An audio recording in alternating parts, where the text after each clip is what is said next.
Perjalanan hidup Nabi Muhammad SAW menyimpan kisah yang penuh hikmah. Beliau lahir pada bulan Rabiul Awal, diangkat menjadi Rasul pada usia 40 tahun, dan wafat pada umur 63 tahun. Para sejarawan banyak menuliskan kisah hidup Nabi Muhammad SAW dalam kitab tarikh maupun sirah nabawiyah. Di antara penulis kitab sirah nabawiyah yang banyak menjadi rujukan umat Islam adalah Ibnu Ishaq dan Ibnu Hisham. Nabi Muhammad SAW lahir pada hari Senin, tanggal 12 Rabiul Awal tahun Gajah. Ini merupakan pendapat mayoritas yang paling diunggulkan. Menurut para sejarawan, tahun Gajah bertepatan dengan 570 atau 571 Masehi. Alasan dibalik penamaan tahun Gajah berkaitan dengan serbuan pasukan gajah yang berada di bawah pimpinan Gubernur Jenderal Najasyi Habasyah di Yaman yang bernama Abrahah bin Syabah. Kedatangan mereka ke kota Makkah untuk menghancurkan Ka'bah.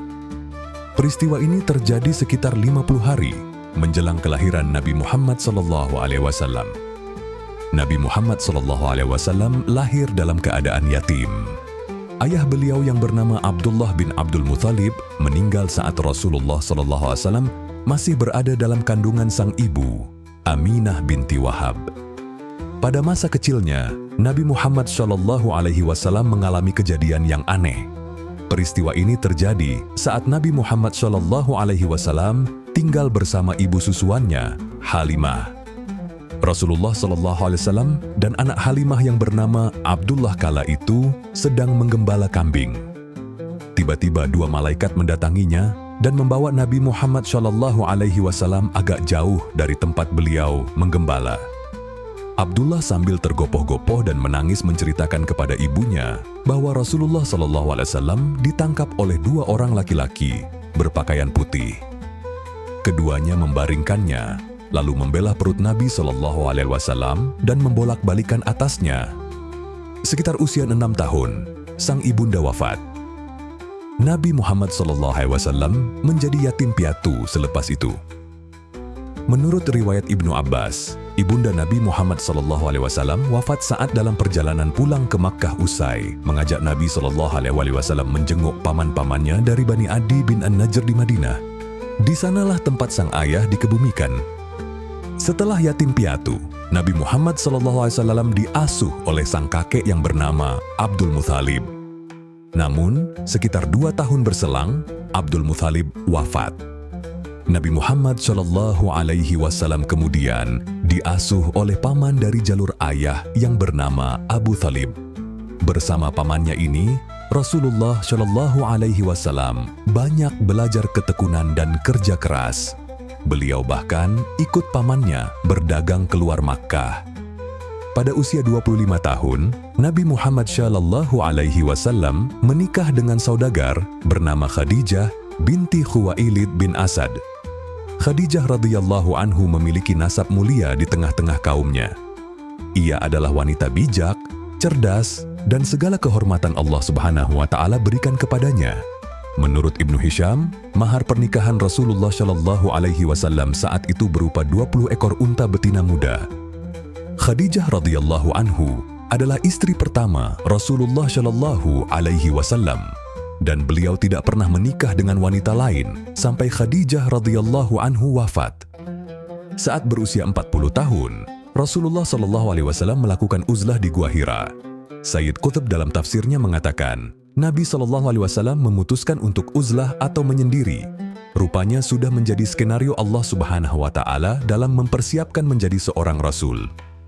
Dalam kesendirian dan kesunyian itu, malaikat Jibril mendatangi Nabi Muhammad SAW untuk menyampaikan wahyu pertama. Menurut sejumlah pendapat, turunnya wahyu ini terjadi pada 17 Ramadan. Ada juga yang berpendapat lain. Wahyu yang pertama kali turun kepada beliau adalah surah Al-Alaq ayat 1-5. Setelah menerima wahyu tepatnya ayat-ayat surah Al-Muddatsir, Rasulullah SAW melakukan dakwah secara sembunyi-sembunyi di Makkah selama 3 tahun. Beliau kala itu mengajak orang-orang terdekat, keluarga, untuk memeluk agama Islam. Golongan pertama yang memeluk Islam antara lain Khadijah binti Khuwailid, istri Rasulullah Shallallahu Alaihi Wasallam, Zaid bin Haritsah bin Syarahil Al-Kalbi, mantan budak Nabi Muhammad Shallallahu Alaihi Wasallam, Ali bin Abi Thalib, sepupu Nabi Muhammad Shallallahu Alaihi Wasallam, dan Abu Bakar As-Siddiq, sahabat Nabi Muhammad Shallallahu Alaihi Wasallam. Mereka kemudian dikenal dengan As-Sabiqunal Awwalun. Rasulullah Shallallahu Alaihi Wasallam mendapat perintah dari Allah Subhanahu Wa Taala untuk berdakwah secara terang-terangan. Beliau memulai dakwahnya ini kepada Bani Hashim hingga dakwah di atas Bukit Syafa. Kaum kafir Quraisy pada saat itu dengan keras menolak dakwah Rasulullah Shallallahu Alaihi Wasallam. Kaum kafir Quraisy kala itu mengejek, menghina, dan mengolok-ngolok Nabi Muhammad Shallallahu Alaihi Wasallam dengan menyebut beliau sebagai orang gila.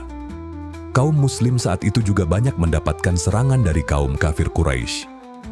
Pada akhir masa dakwah di Makkah, Rasulullah Shallallahu Alaihi Wasallam melakukan perjalanan spiritual bersama malaikat Jibril dari Masjidil Haram ke Masjidil Aqsa. Lalu beliau melanjutkan perjalanan dari Masjidil Aqsa ke Sidratul Muntaha dengan melewati setiap lapisan langit. Perjalanan agung ini kemudian dikenal dengan Isra Miraj. Kewajiban salat 5 waktu lahir dari Isra Miraj Nabi Muhammad Shallallahu Alaihi Wasallam ini. Melihat kondisi yang semakin tidak aman, Nabi Muhammad Shallallahu Alaihi Wasallam memutuskan hijrah atas perintah Allah Subhanahu Wa Taala. Hijrah pertama kaum Muslim kala itu ke Habasyah. Kemudian, kaum Muslim melakukan hijrah dalam jumlah lebih besar ke Madinah. Peristiwa hijrah ke Madinah ini terjadi pada Jumat 12 Rabiul Awal 1 Hijriah atau 622 Masehi. Ada pendapat yang menyebutnya 2 Rabiul Awal. Nabi Muhammad Shallallahu Alaihi Wasallam berdakwah di Madinah selama 10 tahun. Sebagai pendatang, beliau menerapkan strategi dakwah yang berbeda dengan di Makkah. Di antaranya, beliau membangun masjid sebagai pusat kegiatan dakwah, melakukan perjanjian dengan kaum Yahudi di Makkah, mempersaudarakan kaum Muhajirin dan Ansar, dan membangun ekonomi rakyat dengan mendirikan pasar. Rasulullah Shallallahu Alaihi Wasallam melakukan haji pertama dan terakhir beliau, yang kemudian dikenal dengan Haji Wada pada 10 Hijriah. Beliau juga menyampaikan khutbah terakhirnya pada haji tersebut. Rasulullah Shallallahu Alaihi Wasallam jatuh sakit tak lama sepulang dari Haji Wada. 5 hari sebelum Rasulullah Shallallahu Alaihi Wasallam berpulang ke rahmatullah, sakit beliau bertambah parah, suhu badannya tinggi. Beliau merasakan sakit yang amat dahsyat. Pada waktu menjelang ajal tersebut, Rasulullah Shallallahu Alaihi Wasallam memberikan sejumlah wasiat kepada umat Islam. Tepat pada usia 63 tahun, Rasulullah Shallallahu Alaihi Wasallam berpulang ke rahmatullah. Menurut tarikh Khulafa karya Imam As-Suyuti, Nabi Muhammad Shallallahu Alaihi Wasallam wafat pada tanggal 12 Rabiul Awal tahun 11 Hijriah.